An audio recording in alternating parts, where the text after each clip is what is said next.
Hello and welcome to Gladys Kitchen. In today's video, I am going to be showing you how to bake, put together and decorate a giant cupcake. Now, the techniques involved in putting a giant cupcake together can be fairly simple and easy to execute, especially if you found yourself a great recipe that is being baked into a cake. But if you're not feeling very confident about your decorating skills, this tutorial should empower you to be able to decorate a giant cupcake with no skill at all. In this tutorial, you will learn how to make the bottom of the cupcake from a shell of chocolate, which will form the base of the cupcake, and be able to pipe some swirls atop the cupcake, finishing it off with basic decorative elements that requires no skill at all. So if you're new to my channel, please consider subscribing, especially if you found value in my videos. And if you're a returning subscriber, I am so grateful for your time and hopefully you'll enjoy this video. So without further ado, let's get baking.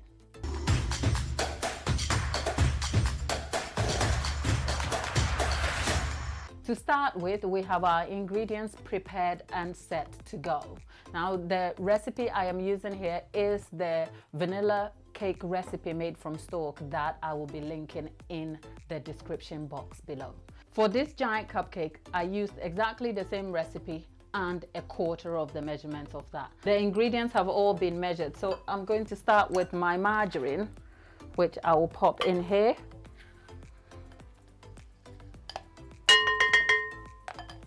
And then I'm going to add the sugar into it, and then I will beat at medium.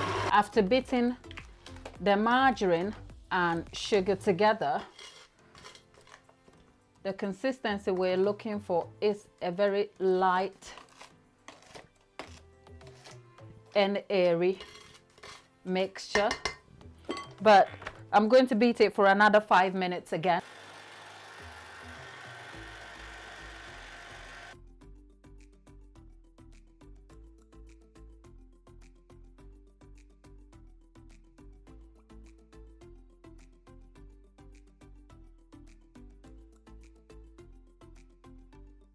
So our batter is all mixed now. I'm just going to fold it in slightly before I dish it into our pre-greased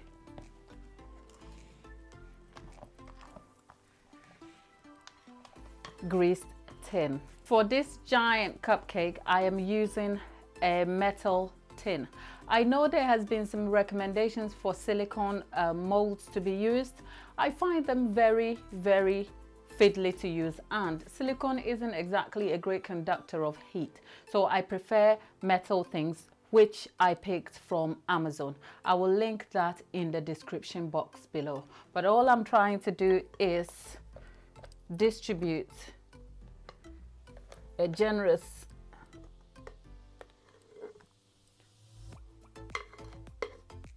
amount in here. It looks like we have a fair bit of butter here, so actually I will recommend excluding the quarter of the recipe that has been added. So I'm just going to thumb it on the work surface so that we lose the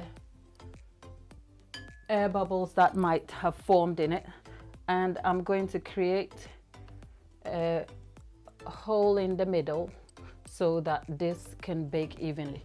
This recipe bakes at 160 degrees for 20 minutes and then increase to 165 degrees for 35 to 40 minutes. So in total, the bake time ranges from anything between 55 minutes to an hour and 10 minutes. Hello and welcome back. Whilst our cake is baking, we're going to go ahead and make our buttercream. This is buttercream my way, specially tested and recommended for beginner bakers. By preference, I normally use Swiss meringue buttercream or French meringue buttercream, but that is a more technical process that in future videos, as we advance through these tutorials, I will be showing you. But in today's recipe, this is a very simple American buttercream that combines parts of sugar to butter and makes a very great buttercream recipe for use for simple bakes. So with that, we're going to have 275 grams of icing sugar. I am using the 1-to-1 ratio, which is equal parts of icing sugar to equal parts of butter. Now in this recipe, what is really important is the consistency of the butter to use. The consistency of the butter to use has to be almost so soft. When you dip your finger in it, it can literally run through, and that is the consistency you're looking for. The term room temperature can vary a lot depending on where you are. If you're in a sunny area where room temperature literally means melting temperature, or in a very cold area where room temperature can equally mean almost a frozen block butter. It can be confusing. So mostly pop your butter into a microwave for up to about 10 seconds. Keep an eye on it so you don't have a melted runny butter, which will be of no use to you. But of course, I have popped this butter in the microwave for about 8 seconds, and that is how my butter has come to a very soft consistency, ready to use. And that's 275 grams, which I am going to mix into the sugar. As you can see, I am mixing the buttercream with the icing together using the spatula and whisk it on.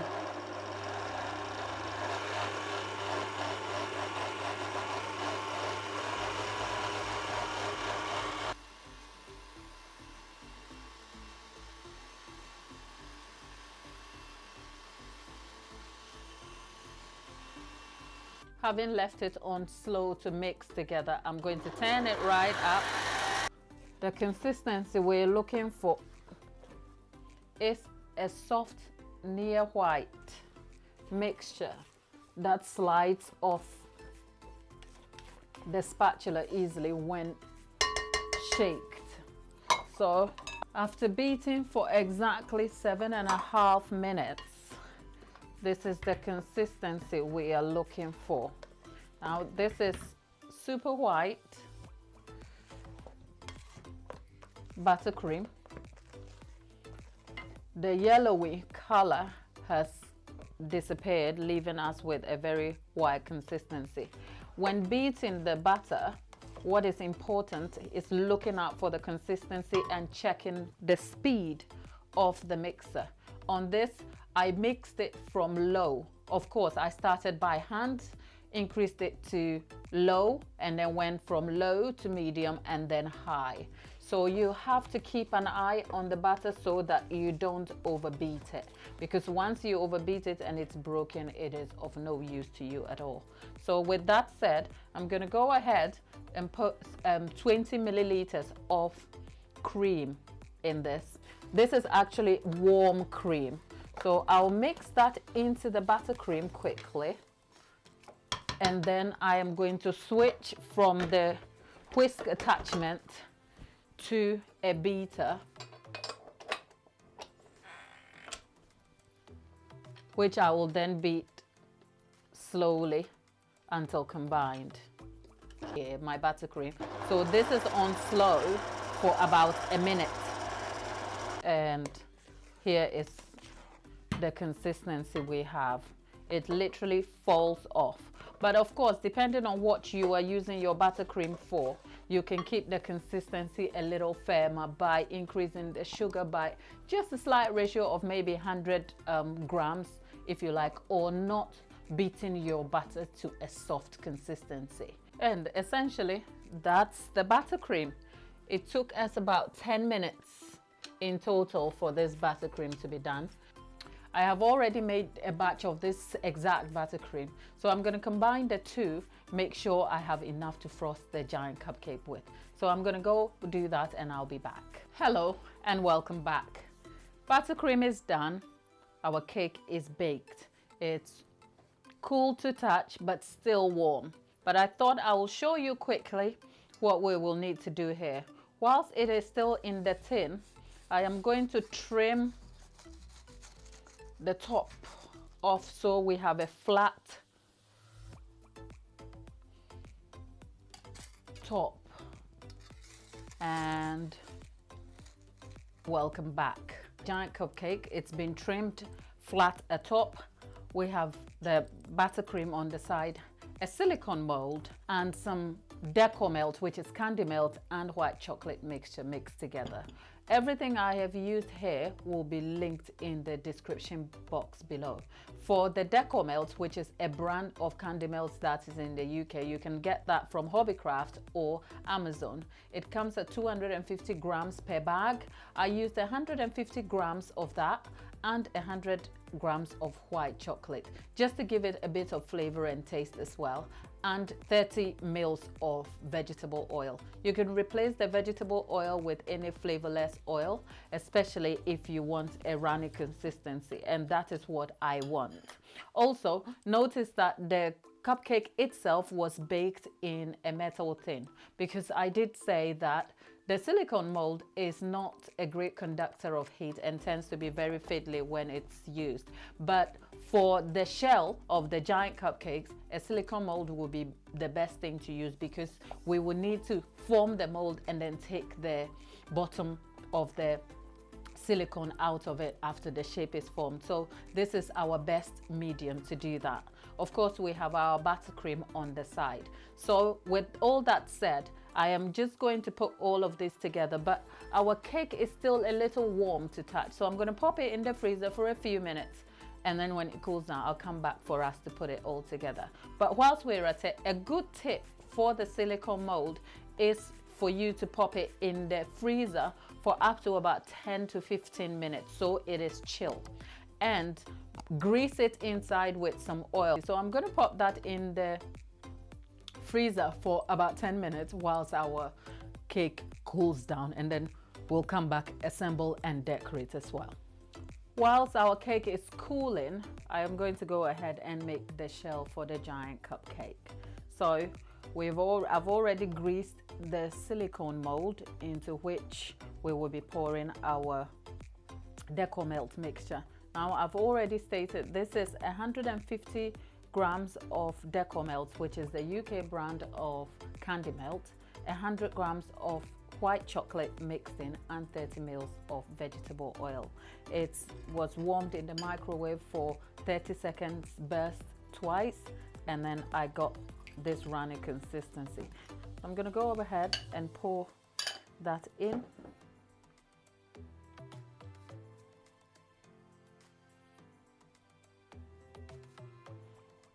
The vegetable fat that is already lining the tin is causing me slight problems, but I will,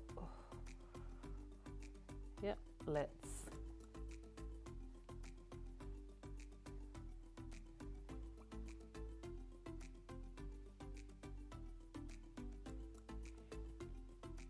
so the first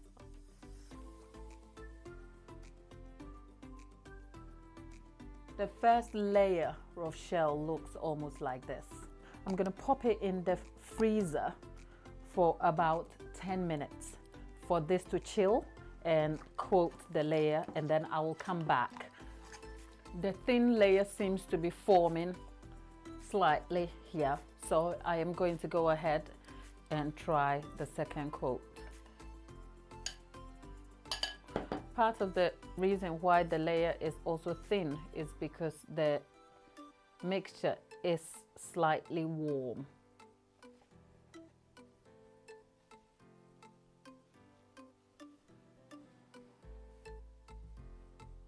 Now, as you can see, it is taking form.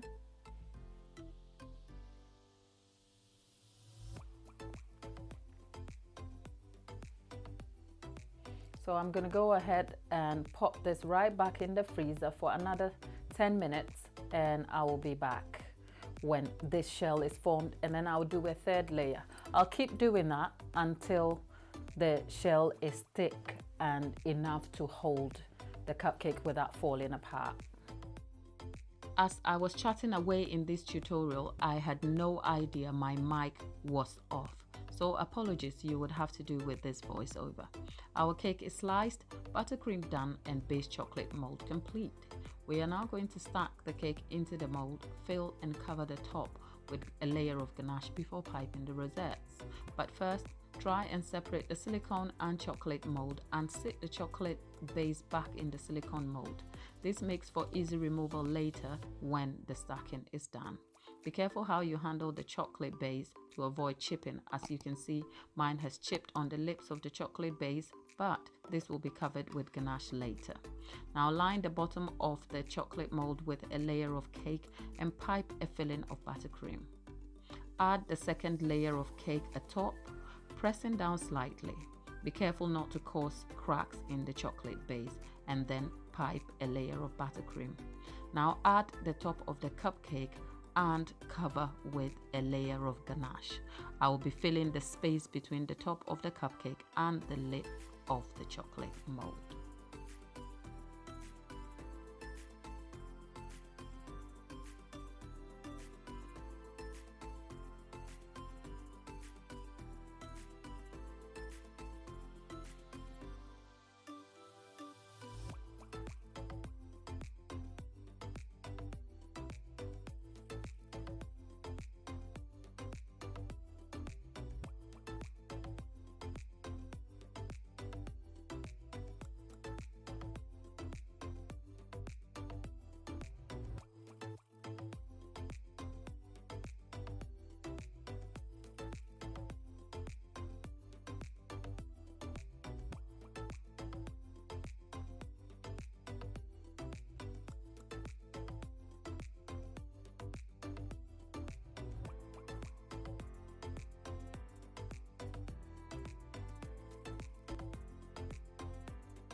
Hello and welcome back.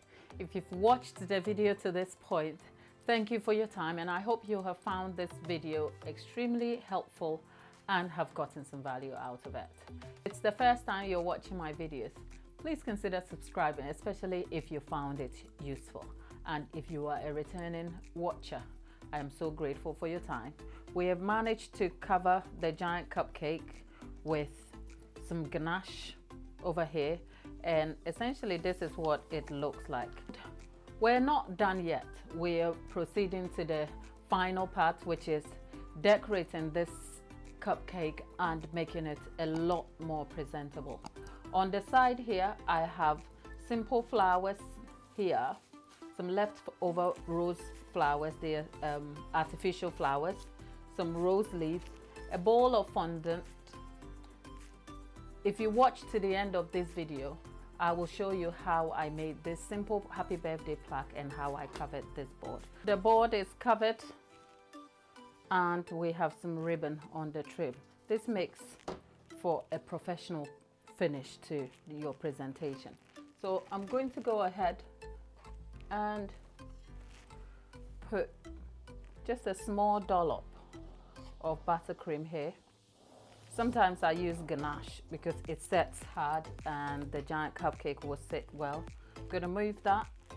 For the board, you have to look for the front and the back. The back is where the ribbon ends, which has been sealed. So essentially that is the front. And for the giant cupcake, because of the way I have covered it, I can get away with choosing any side. So that goes to sit on here. The way you can think about trying to pipe a rosette is consider a small E motion, as in when you're trying to write a small E. So I am going to get a cake board here. I'm going to move this cake away.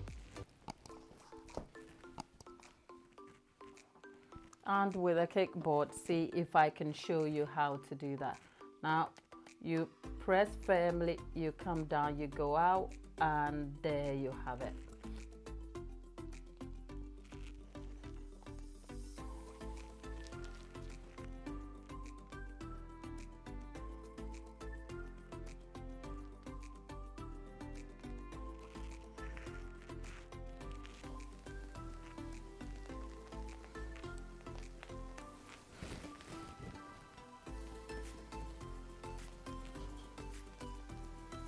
Finally, our giant cupcake has been put together, and this makeup brush on the side, it's actually a makeup brush, but it's used for brushing and wiping down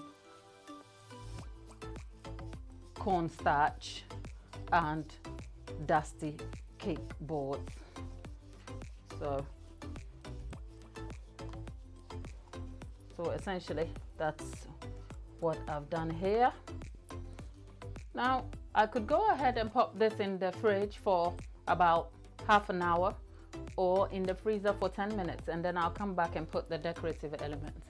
But because we're not going anywhere, I'm going to go ahead and add the decorative elements so you can see what the finish is going to be like. With this flat round fondant, I'm going to stick it somewhere here, only because I don't like poking the artificial flowers directly into the buttercream, because it just makes it messy, and by preference I just want to leave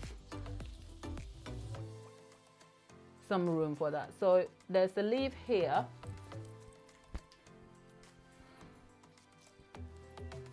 and then I'm going to stick another leaf there,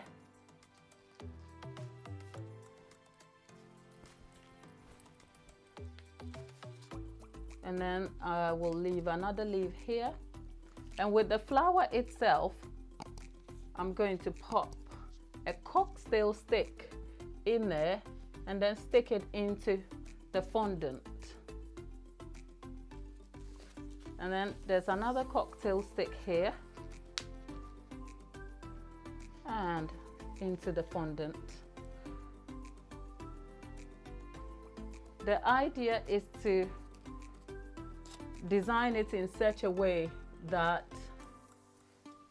the flowers don't overwhelm the giant cupcake, but still makes it look pretty and presentable.